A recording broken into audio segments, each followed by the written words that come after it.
Williams worked in a factory with a lot of other men. They talked and laughed a lot, and at lunchtime they sat together and read newspapers and laughed about the pictures in them. Then Fred married.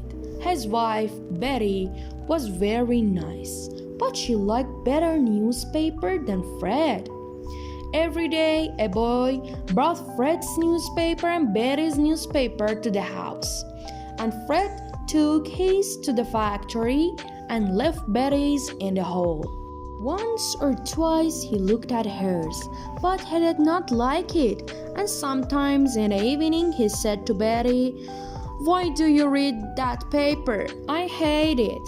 But last Monday, Fred said to his wife, "There was something very nice in that newspaper yesterday." Betty was happy. "Oh," she said, "that's good, Fred. What was that?" Fred laughed and said, "My friend Bill's lunch. He brought it to work in a newspaper."